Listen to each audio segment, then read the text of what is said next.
Gubernur Bengkulu Rohidin Mersya Jumat siang memimpin rapat pengendalian inflasi daerah. Hadir juga perwakilan dari Tim Pengendali Inflasi Pusat atau TPIP Ferry Irawan, serta sejumlah kepala daerah dan instansi terkait lainnya.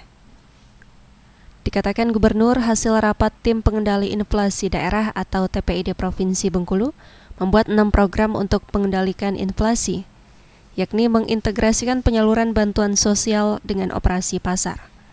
Gubernur juga meminta Satgas Pangan harus turun ke lapangan, memantau langsung stok dan proses distribusi dari distributor ke pasar dan pembeli.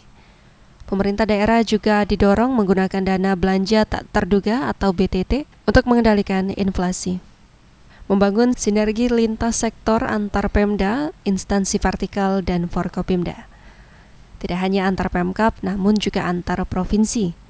Bengkulu telah menjalin kerjasama dengan Sumatera Barat dan Sumatera Selatan untuk memenuhi kebutuhan pangan. Khusus minyak goreng yang menjadi penyumbang inflasi, Pemprov telah bersurat kepada pemerintah pusat dan supplier agar stok sesuai kebutuhan daerah. Gubernur juga telah meminta distributor dan pedagang menjual sesuai head.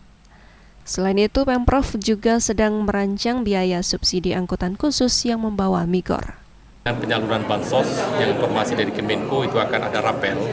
Maka tadi kami sepakati untuk penyaluran bansos di kantor pos atau di tempat-tempat ditentukan itu diintegrasikan dengan operasi pasar. Sehingga bahan kebutuhan pokok masyarakat tersedia cukup di situ. Maka kami minta pastikan agar kepala daerah, bupati wali kota memastikan stok bahan pangannya cukup.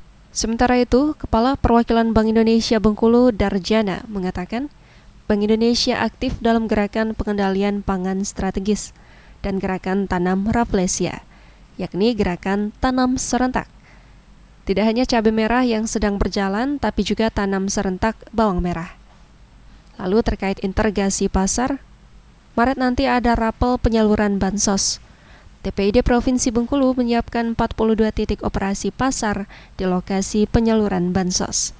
Gerakan pengendalian pangan strategis GNPIP dalam bentuk salah satunya adalah KAD yang tadi dan dalam bentuk gerakan tanam raflesia.